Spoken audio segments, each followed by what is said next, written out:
crappiest customer profile. Like being specific about who you don't want as a customer, right? Because one of our problems as entrepreneurs is like, we want everyone as a customer, right? You learn over time that there are some use cases and fits that are trying to put a square peg in a round hole kind of Yeah. thing. So yeah, we definitely, and we try to be as upfront with those people as we can, and we'll refer them to other solutions that might be a better fit for them. We know that clients typically do really well in our system if they have a unique way of working and they want to match that unique way of working in our system.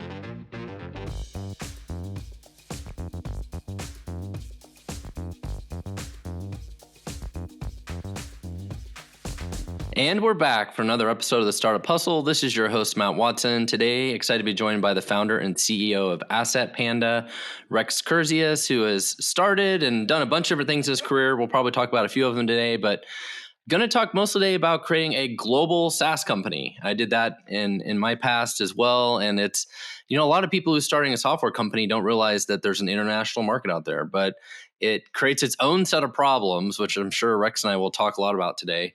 Before we get it started, I do want to remind you that today's episode is brought to you by Fullscale, which is my company. We have over 300 software developers in the Philippines, which have worked for over hundreds of other tech companies, doing front-end work, back-end work, mobile, QA, whatever kind of software development help you need. You can check us out at fullscale.io. Rex, how are you doing today, man?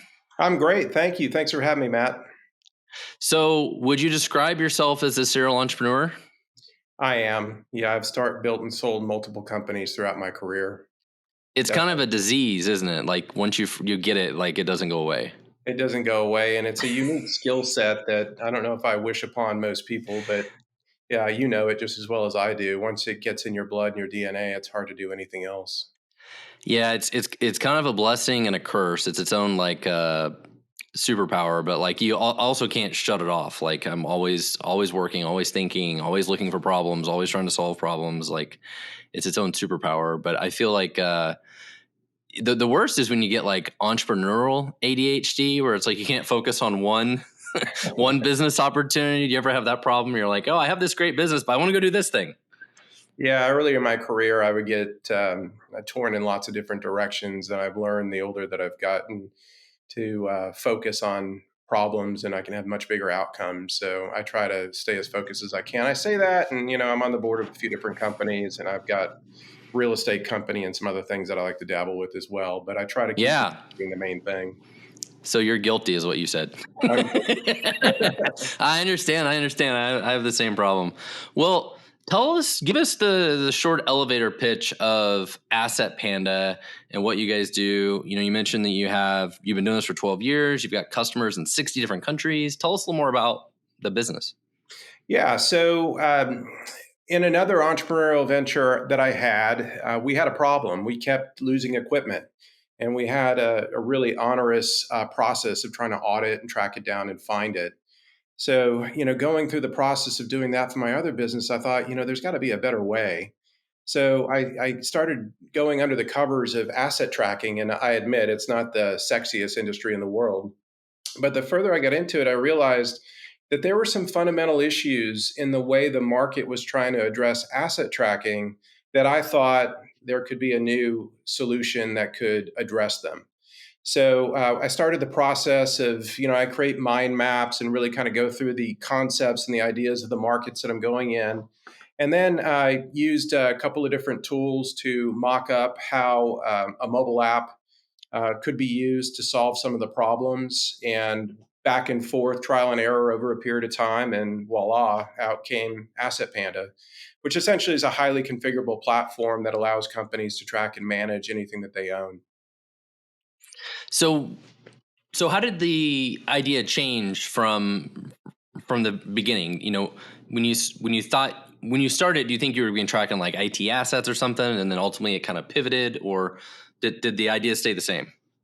No, it pivoted quite a bit. In the beginning, when I was going through that mind map phase, I was mind mapping different markets and the potential of markets. So there was a business to consumer market that I thought was interesting. There was a B2B market that was interesting, and a service provider market that was interesting. And when I did the math on all of them, I thought that the biggest market might be for home use. In every one Okay. of our insurance policies, it basically tells us that we have to have a list of the details of all the contents of our home if we're going to adjudicate a claim. And, I had a house, had a lot of things in it, and I had an insurance policy, and I didn't have an inventory of the things in my home. And when I talked to people, most people didn't have any sort of tracking, any mechanism at all. So I thought there would be a significant opportunity in the consumer market.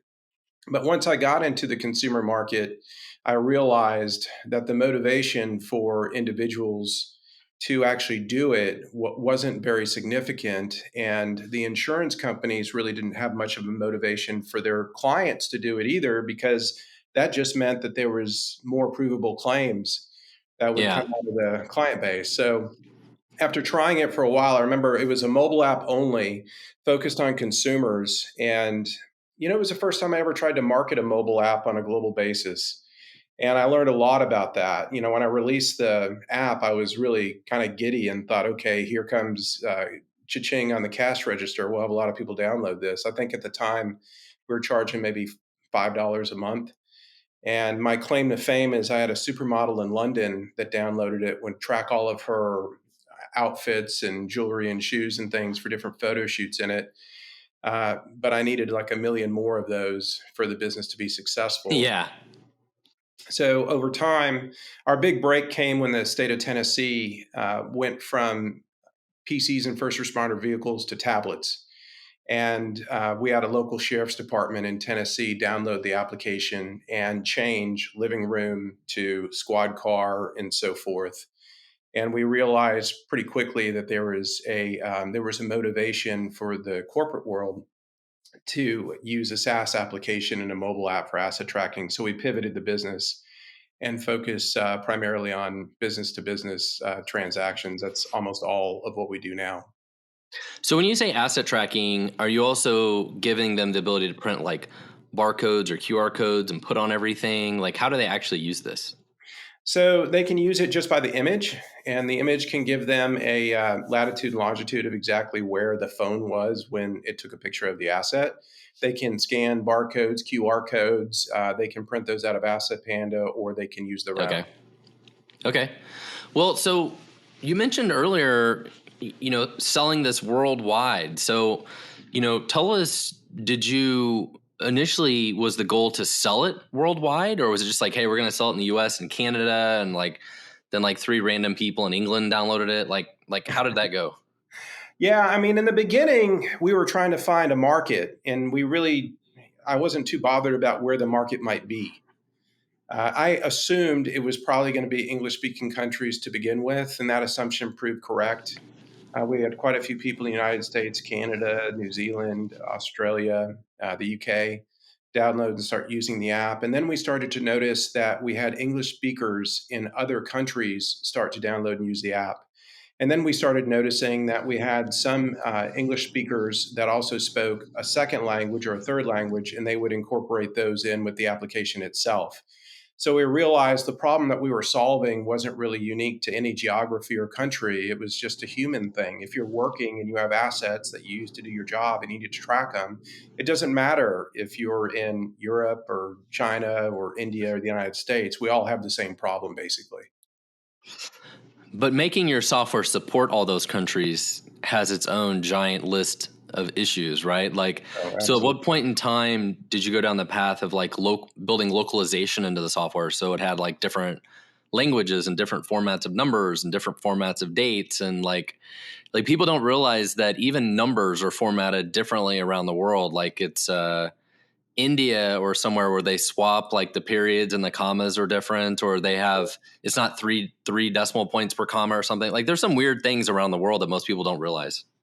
Absolutely. Also, data privacy too in different countries is very Yes. different. So, for us, it was just an experience. Like I think a lot of SaaS entrepreneurs, when you find a marketplace, you start to make adjustments to fit the market. So, we started out purely as a US based type application and then started to add more robust features over time to accommodate local currencies and localization. It's culminating in a release that's coming up for us. The beta came out in February. Globally, it gets released in June. And the latest version of Asset Panda, what we call 2.0, goes a lot further down the road of localization for our customer base. And with the rise of artificial intelligence and a lot of the capabilities that brings, we have artificial intelligence in 2.0, and that makes the language and the formatting that much easier and Yeah. support that much easier for international clients. So I had a company called Stackify between, I guess, like 2012 and 2021. And then we sold it in 2021. And it was a software product for other software developers to help them track the performance of their software and stuff. Like somebody like your company would have used it. And we had customers similar to you in about 60 different countries.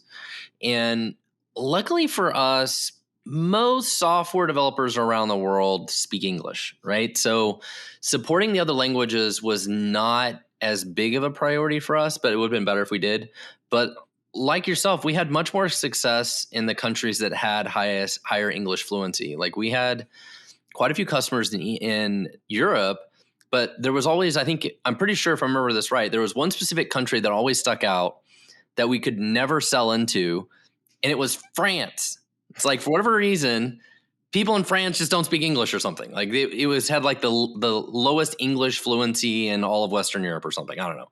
But have you seen like, all these weird patterns of that kind of stuff too? We have, and a lot of our customers tend to be multinationals. So there are English speakers in different parts of the world with them. And we've noticed the same thing in countries like France, where you tend to find people that do not speak English as a primary or secondary language. Yeah, that's definitely what we saw. And it was surprising some of the countries we would end up with a lot of customers with. And one of my favorite things of this is we get on a call and we'd be talking to somebody that's using our software and they're talking about the use case. We're just providing, support for them. They're like, yeah, we're the largest bike rental service in Brazil.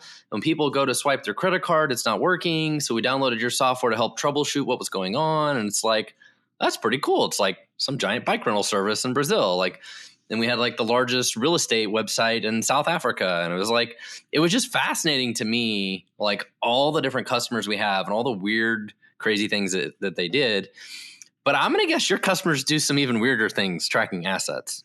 They do. They when you have the concept of not only tracking the asset but also managing the asset, and then building any kind of custom workflows or triggers around predictive maintenance, that sort of thing, you tend to get some really interesting use cases. And you learn a lot about how different parts of the world work and how different parts of the world economy work. So it's fascinating. So, I mean, what are some of the weirder things? I mean, you have people that use this to track like military equipment and what are people using this for? So it's everything from IT equipment to endangered prairie chickens at a zoo to body parts, body fluids, parts for race cars, nuclear waste, military equipment. It really is all the way across the board. Is there one specific one that always sticks out? It's like, this is the weirdest one ever.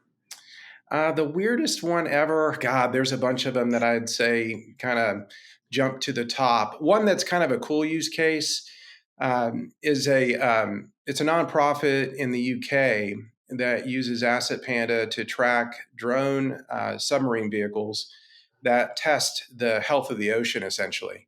Okay. And they'll go to different depths and then come up and they'll via satellite upload their information, and then that will come into Asset Panda. So that's a really cool one that sticks out. Tracking body parts is also kind of an interesting, different use case, one that I never thought of really before we started the company. And then millions of bags of ore, lab equipment. So the list goes on. It's pretty extensive. Yeah, the two of the ones I always remember from Stackify is we had one that was selling sex machines. Yeah, for whatever reason, yeah, they were really into performance, software performance, all the things. So it was like, whatever these people want to do, they sell sex toys and tech, like whatever, I don't care. But that one was always weird.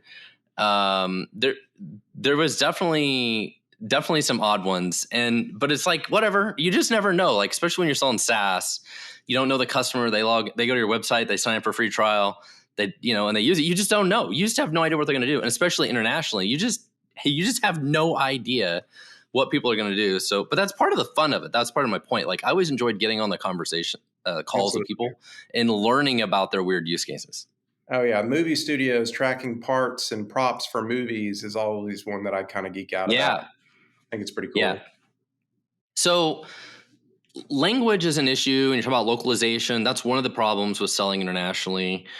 How do you do like marketing? Like what is your go-to-market strategy, in these different countries? Like do you specifically do marketing, very specifically in different markets, or is it like, we just sort of generically do some stuff and like whoever shows up shows up, or like how do you do that?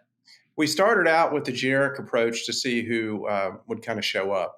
I guess the way we describe it, it's like we're fishing in the ocean. We have a giant net and we're catching all the fish, and we're trying to sort them out to figure out which one's the prime fish and which are the Yeah. probably aren't the best fit. So for us, it started out as generic. And as we continue to develop and evolve our business model for specific countries and use cases, we're starting to partner with MSPs in local markets. So people that really understand the nuance of, say, the Greek education system, for example, and speak the language and that are there locally. So through a partner network is how we will continue to envision to grow and expand in international markets.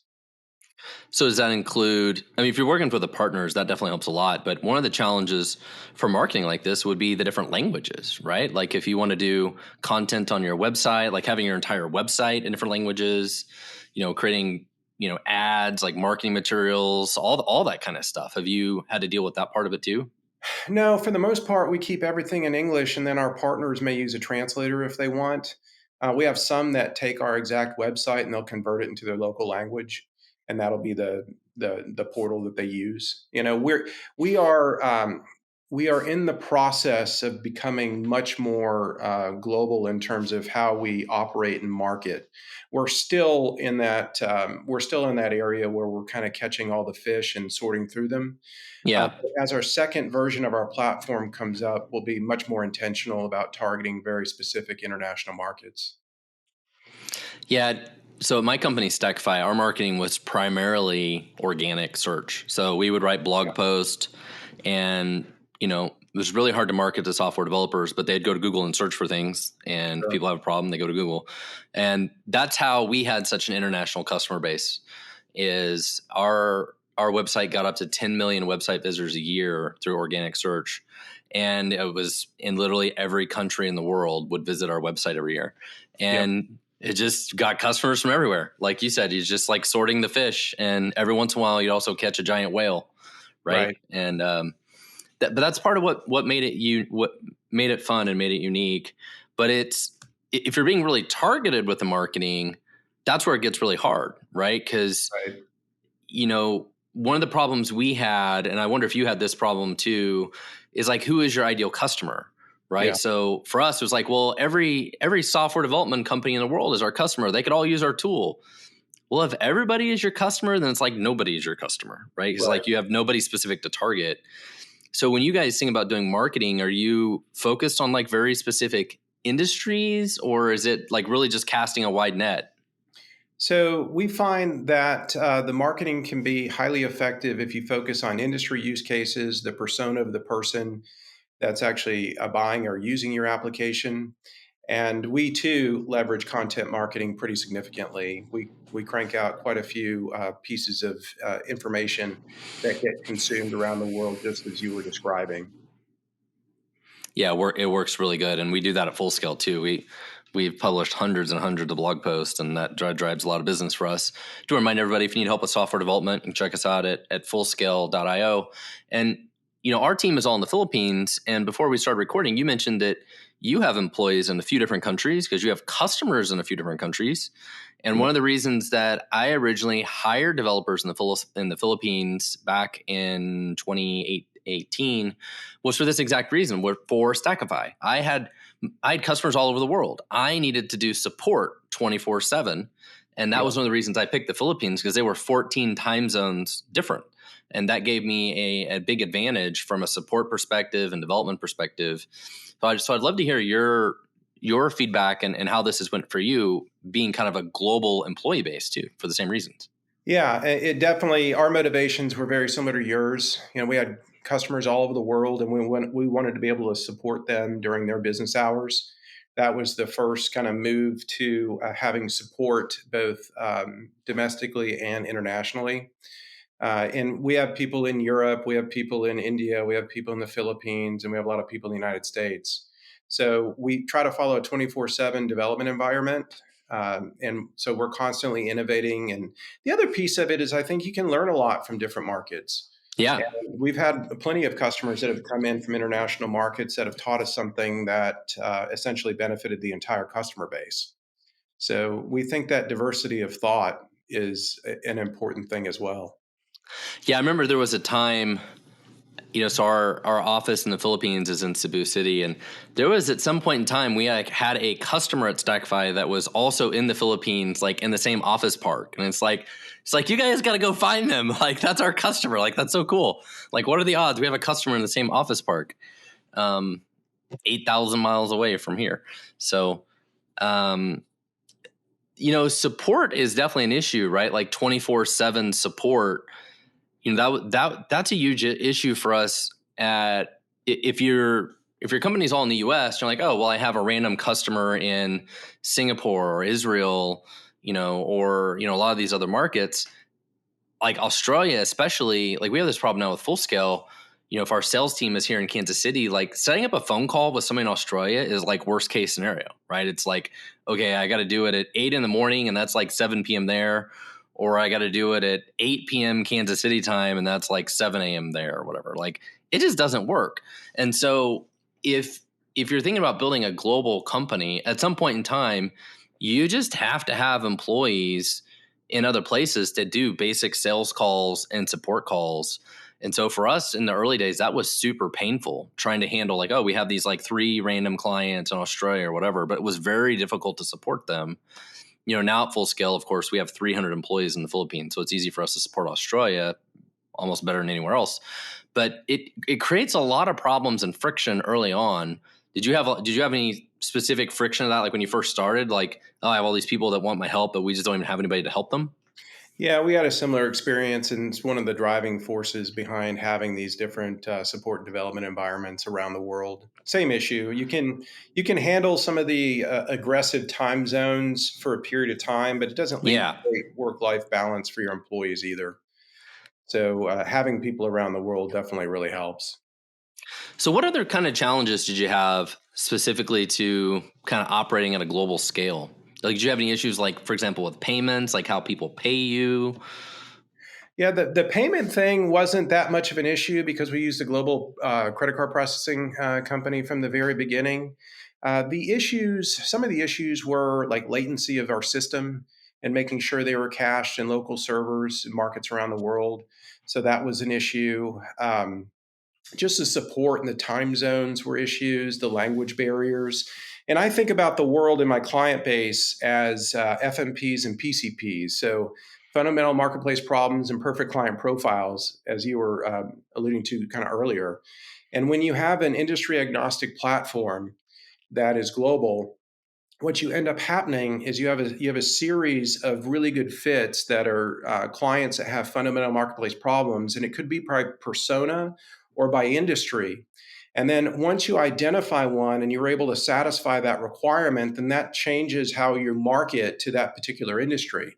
So just matching those FMPs and PCPs, and it's kind of funny because it's almost, I compare it to like trying to solve a Rubik's cube sometimes, because there is so much flexibility. We're basically a no code, low code platform.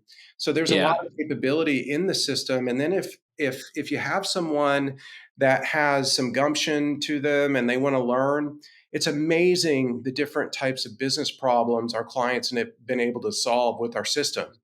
And there's so many and they're so nuanced to the industry and maybe the geographic location. There's no way I could hire enough people that could, understand it at the level that our clients do. So taking that information, codifying it, understanding it, turning into actionable content and getting more customers is sort of the name of the game as we grow. So, you mentioned you referred to it as perfect customer profile, right? People refer to it as ideal customer profile, like you call it a few different things. One day, somebody told me something that really stuck with me that I wonder if you've heard that is actually one of my favorite things now. Crappiest customer profile.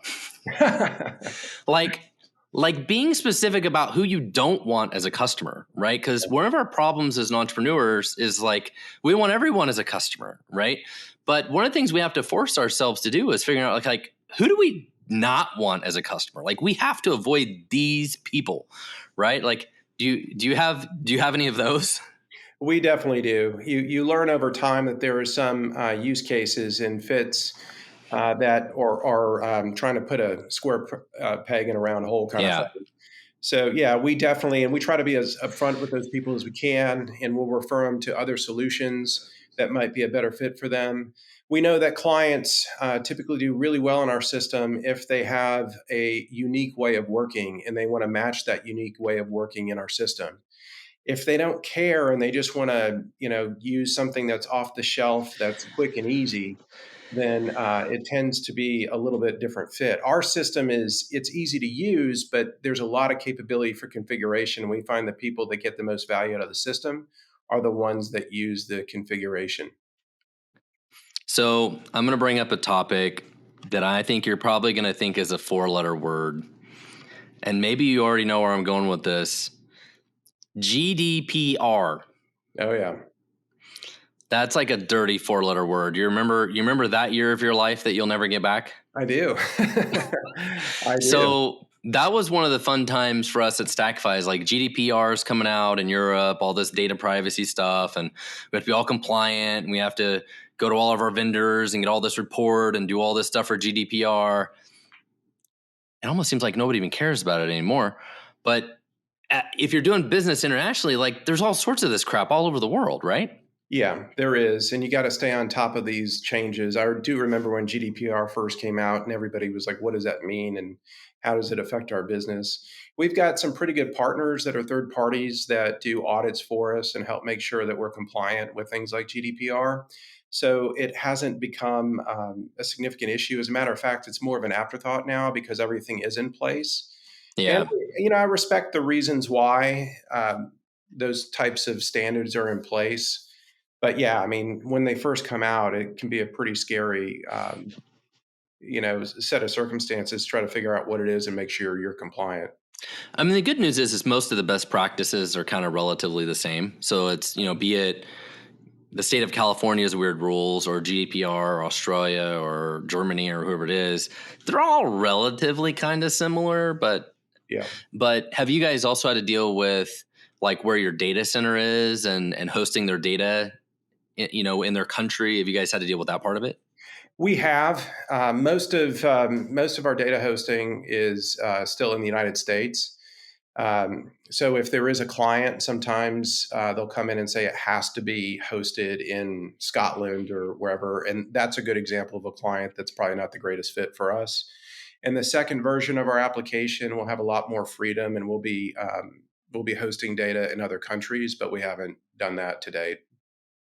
And this is a topic that I'm sure most people don't think is a trivial decision, but if you go to like your software development team and you're like, hey, you have to, have multiple data centers now. Okay, good luck. Let me know when you're done.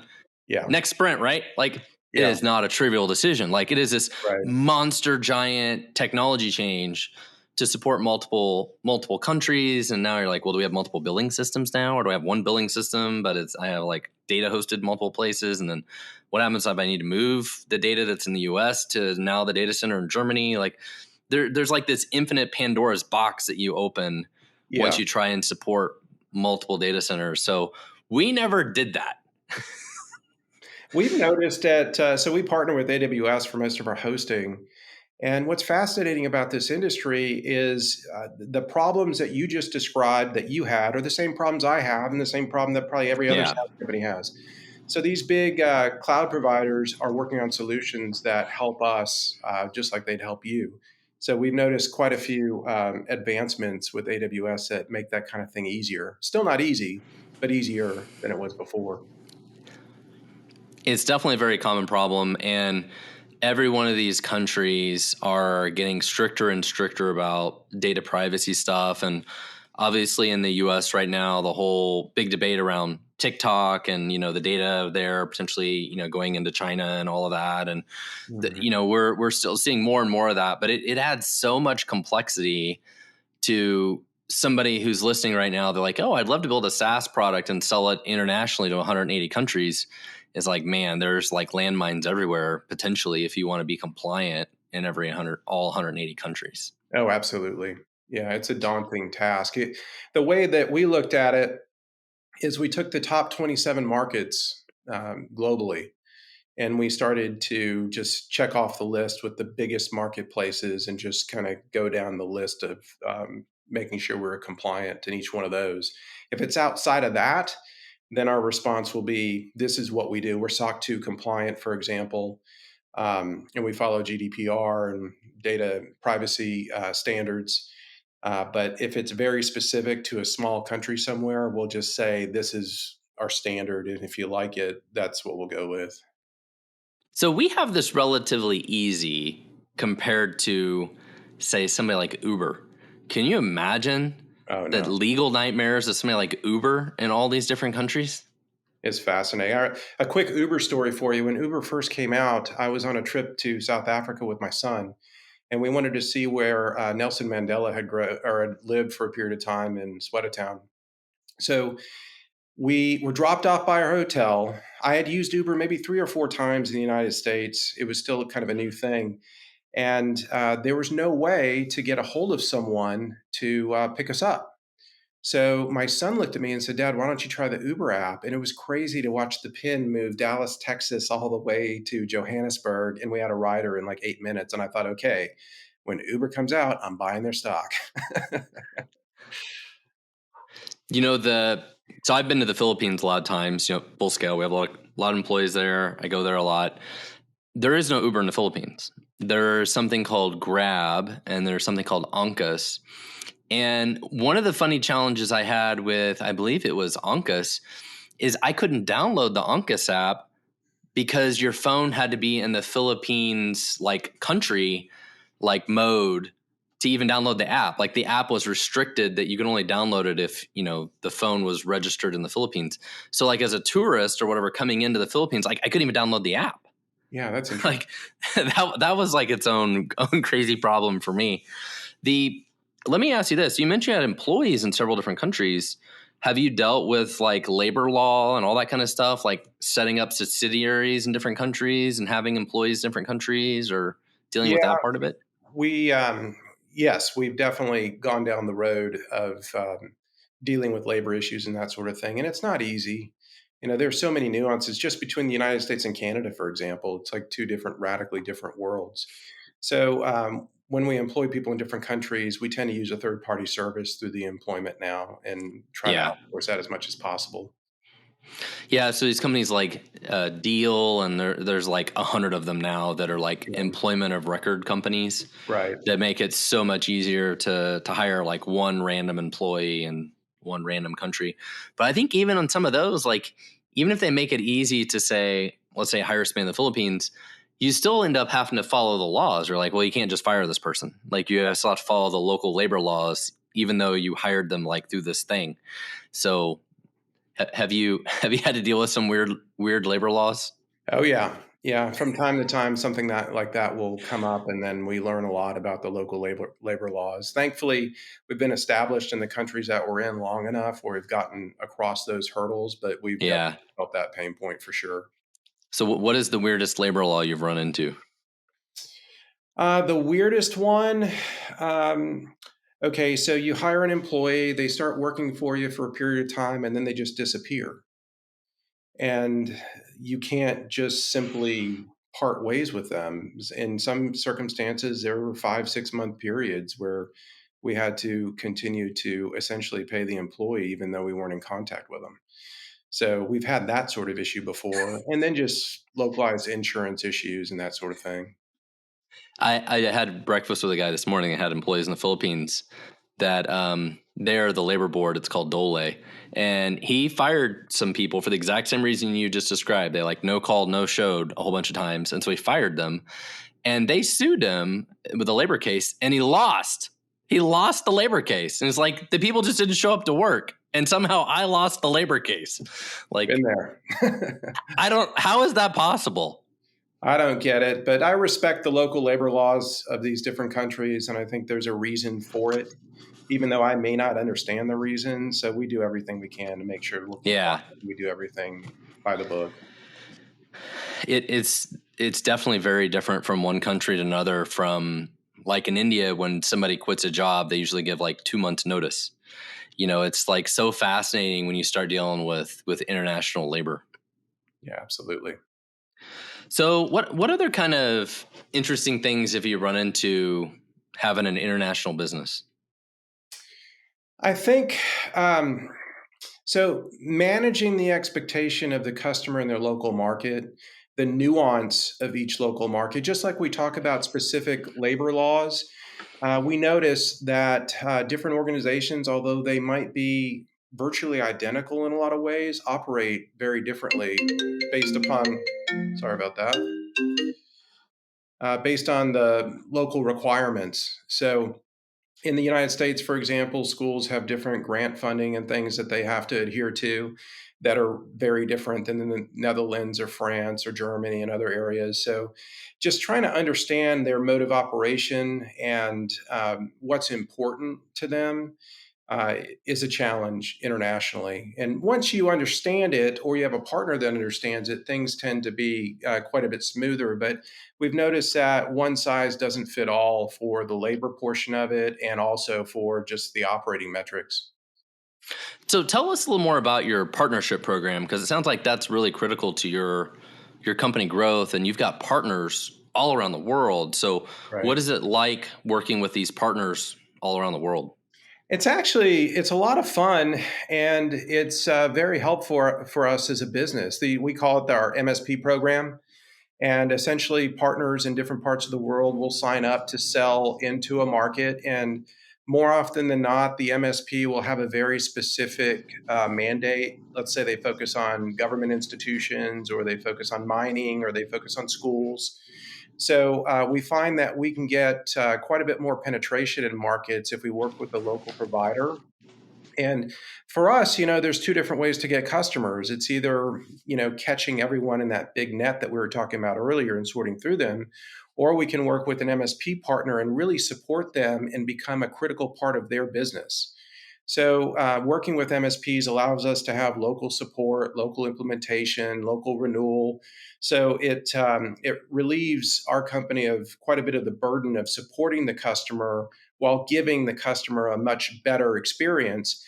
And on the other side, we're helping an MSP continue to build up their business and their profitability and their stickiness within their clients. So we want our MSPs to be incredibly successful in penetrating the market, and we'd prefer to work with an MSP the vast majority of the time if we're in an international market.